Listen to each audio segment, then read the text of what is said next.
আজি মই তোমালোকক বৰগীত যিটো পাঠ আছে সেই পাঠটোৰ 1 নম্বৰৰ যিকেইটা শ্বৰ্ট কুৱেশ্যন এনচাৰ আছে সেইবিলাক তোমালোকক দিবলৈ মই যত্ন কৰিম। তোমালোকে চাই যাবা। আজিৰ পৰা মই আৰম্ভ কৰিছোঁ। তোমালোকৰ বাকী কি টপিকৰ মই আলোচনা কৰিব লাগে তোমালোকে কমেণ্টত নিশ্চয়কৈ জনাবা। আৰু মেথছৰ কাৰণে কোনকেইটা চেপ্টাৰ তোমালোকৰ বেছি বুজি পোৱা নাই সেইখিনি মোক জনাবা। মই তোমালোকক জনাই দিবলৈ চেষ্টা কৰিম। এতিয়া চোৱা, শ্বৰ্ট এনচাৰ যিবিলাক তোমালোকৰ পৰীক্ষাত অহাৰ খুবেই চান্সেছ থাকিব। চোৱা, বৰগীত পাঠটোৰ শ্ৰী শ্ৰী মাধৱদেৱৰ জন্ম ক'ত আৰু কেতিয়া হৈছিল এইটো তোমালোকে কিতাপতে পাই যাবা। লখিমপুৰ জিলাৰ নাৰায়ণপুৰ লেটেকুপুখুৰীত 1489 চনত হৈছিলে। ঠিক আছে। তাৰপিছত চোৱা 2 নম্বৰটো, শ্ৰী শ্ৰী মাধৱদেৱে ধৰ্মৰ প্ৰচাৰক আছিল। কোন ধৰ্মৰ প্ৰচাৰক আছিল? এইটো নৱবৈষ্ণৱ ধৰ্মৰ প্ৰচাৰক আছিল। তাৰপিছত মাধৱদেৱৰ পিতৃ আৰু মাতৃৰ নাম কি আছিলে? পিতৃ আছিলে গোবিন্দগিৰি ভূঞা আৰু মাতৃ আছিলে মনোৰমা ভূঞা। ঠিক আছে। তাৰপিছত চোৱা, মাধৱদেৱ কাৰ প্ৰিয় শিষ্য আছিলে? এইটো সকলোৱে জানো, শংকৰদেৱৰ প্ৰিয় শিষ্য আছিলে। ঠিক আছে। তাৰপিছত চোৱা, মাধৱদেৱে গুৰু শংকৰদেৱৰ পদাংক অনুসৰণ কৰি ক'ত ক'ত ধৰ্ম প্ৰচাৰ কৰিছিল? এতিয়া চোৱা, মাধৱদেৱে গুৰু শংকৰদেৱৰ পদাংক অনুসৰণ কৰি বাৰাদি, গণকুকুচি, সুন্দৰীদিয়া, ভেলাদাঙ্গা আদিত ধৰ্ম প্ৰচাৰ কৰিছিল। এইকেইটা মনত ৰাখিবা। ইয়াতো 2 নম্বৰৰ কাৰণেও আহিব পাৰে। 1 নম্বৰৰ কাৰণে আহিলে লিখিবা আৰু 2 নম্বৰৰ কাৰণে বেছিভাগ এইটো আহিব পাৰে। তাৰপিছত চোৱা, মাধৱদেৱৰ সাহিত্য জীৱনৰ কীৰ্তিস্তম্ভ কি আছিলে? সাহিত্য জীৱনৰ কীৰ্তিস্তম্ভটো হ'ল নামঘোষা। ঠিক আছে। তাৰপিছত চোৱা, নামঘোষাৰ অন্য এটা নাম কি? নামঘোষাৰ অন্য এটা নাম হ'ল হেজাৰী ঘোষা। তাৰপিছত নামঘোষাখনক কিয় হেজাৰী ঘোষা বুলি কোৱা হয়? এইটো হ'ল নামঘোষাখনক 1000টা ঘোষা থকাৰ বাবে এইখনক হেজাৰী ঘোষা বুলি কোৱা হয়। ঠিক আছে। তাৰপিছত নামঘোষাখন কাৰ সাহিত্য জীৱনৰ কীৰ্তিস্তম্ভ? এইটো মাধৱদেৱৰ সাহিত্য জীৱনৰ কীৰ্তিস্তম্ভ। ঠিক আছে। তাৰপিছত মাধৱদেৱৰ 2খন আখ্যানমূলক ৰচনাৰ নাম লিখা। মাধৱদেৱৰ 2খন আখ্যানমূলক ৰচনা হ'ল ৰাজসূৰ্য কাব্য আৰু আদিকাণ্ড ৰামায়ণ। ঠিক আছে। মাধৱদেৱৰ 2খন আখ্যানমূলক ৰচনা হ'ল ৰাজসূৰ্য কাব্য আৰু আদিকাণ্ড ৰামায়ণ। তাৰপিছত মাধৱদেৱৰ 2খন তত্ত্বমূলক ৰচনাৰ নাম লিখা। মাধৱদেৱৰ 2খন তত্ত্বমূলক বা আখ্যানমূলক ৰচনা হ'ল জন্মৰ ৰহস্য, ভক্তি ৰত্নাৱলী। তাৰপিছত নেক্সট, মাধৱদেৱৰ এখন নাটৰ নাম কি আছিল? এখন নাটকৰ নাম লিখিব লাগে। সেইটো হ'ল কি?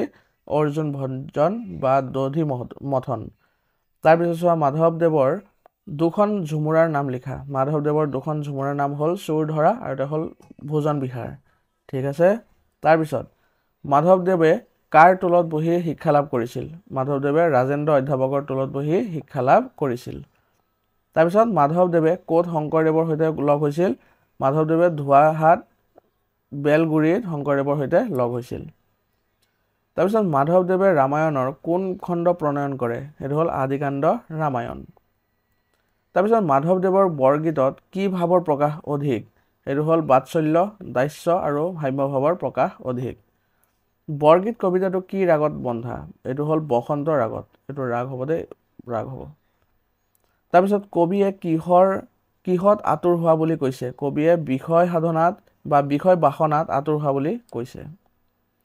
মোহপাশ মানে কি? সাংসাৰিক মোহ মায়াৰ বন্ধনেৰে মোহপাশ বুলি কোৱা হয়। বান্ধোনকে মোহপাশ বুলি কোৱা হয়। যিটো সাংসাৰিক মোহ মায়া আছে সেইবিলাককে কি বুলি কোৱা হয়? মোহপাশ। এই মোহপাশৰ শব্দৰ অৰ্থ আহিব পাৰে, সেইটো হ'ল মায়াৰ বন্ধন। মনত ৰাখিবা।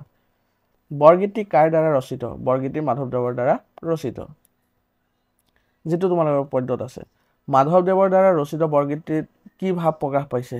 এই যিটো তোমালোকৰ কিতাপত আছে, মাধৱদেৱৰ দ্বাৰা ৰচিত বৰগীতটিত মাধৱদেৱৰ দাস্য ভক্তিৰ উৎকৃষ্ট ভাৱ প্ৰকাশ পাইছে।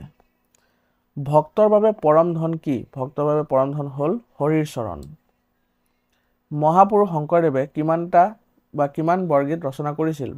মহাপুৰুষ শংকৰদেৱে 12 কুৰি বৰগীত ৰচনা কৰিছিল। 12 কুৰি হ'লে কিমান হ'ব? 240। ঠিক আছে। তাৰপিছত মাধৱদেৱে মুঠ কিমান বৰগীত ৰচনা কৰা বুলি পণ্ডিতসকলে ঠাৱৰ কৰিছিল? 9 কুৰি 11টা, মানে 191। তাৰপিছত মাধৱদেৱৰ বৰগীতসমূহত ঘাইকে কৃষ্ণৰ কোনটো চৰিত্ৰ পৰিস্ফুট হৈছিল? মাধৱদেৱৰ বৰগীতসমূহত ঘাইকে কৃষ্ণ লীলা বিষয়টো পৰিস্ফুট হৈছিল। ধন্যবাদ। আজি মই 1 নম্বৰীয়া তোমালোকক 17টা দিবলৈ যত্ন কৰিলোঁ। ঠিক আছে, অসমীয়াৰ। আৰু আছামিজৰ আৰু যদি বাকী কিবা থাকে তোমালোকৰ জানিব লগা, তেতিয়াহ'লে মোক কমেণ্ট ছেকশ্যনত নিশ্চয়কৈ জনাবা। মই ক্লাছ 10ৰ কাৰণে এতিয়া মই ভিডিঅ' বনাই যাম ঠিক আছে কমেণ্টত জনাবা তাৰপিছত যদি মেথছৰ ৰিলেটেড কিবা থাকে মেথছৰ কোনোবা এটা চেপ্টাৰ বুজি পোৱা নাই মোক জনাবা কমেণ্ট কৰিবা আৰু এতিয়া কথা হ'ল ওপৰত যিখিনি তোমালোকৰ 17টা প্ৰশ্ন পালা সেইকেইটাৰ যদি PDF লাগে এতিয়া তোমালোকৰ PDFৰ দৰকাৰ হ'ব পাৰে হয়নে নহয় PDF ক'পা পাবা PDF পাব হ'লে ডেছক্ৰিপশ্যনত তোমালোকৰ লিংক থাকিব কিহৰ লিংক থাকিব টেলিগ্ৰামৰ লিংক থাকিব টেলিগ্ৰামৰ লিংক থাকিলে তোমাৰ সেইটোত জয়েন কৰি ল'বা টেলিগ্ৰামৰ লিংকত মই দি দিম ক্লাছ 10ৰ যিমান হেৰি আছে তোমালোকৰ তাতে পাই যাবা ঠিক আছে আৰু এতিয়া তোমালোকৰ যদি ভিডিঅ'টো ভাল লাগিছে তেনেহ'লে কি কৰিবা লাইক কৰিবা কমেণ্টটো তোমালোকে কৰিবাই তাৰপিছত যদি তোমালোকে চেনেলটো নতুন হৈ আছা তেনেহ'লে চেনেলটো ছাবস্ক্ৰাইব কৰি ল'বা কিয় ছাবস্ক্ৰাইব কৰিবা কাৰণ ক্লাছ 10ৰ যি অহা পৰীক্ষা মানে SSLC যি কওঁ বা মেট্ৰিকে কওঁ সেইবোৰত যদি কিবা অসুবিধা পোৱা একদম তোমালোকে মোক কমেণ্ট ছেকশ্যনত যিটো টপিকৰ বিষয়ে ক'বা মই সেইটো টপিকে তোমালোকক আলোচনা কৰি দিম ঠিক আছে আৰু যোৱা বছৰো মই তোমালোকৰ হেৰি অংক কিছুমান আছে তোমালোকে চাব পাৰিবা আৰু প্ৰিভিয়াছ ইয়াৰ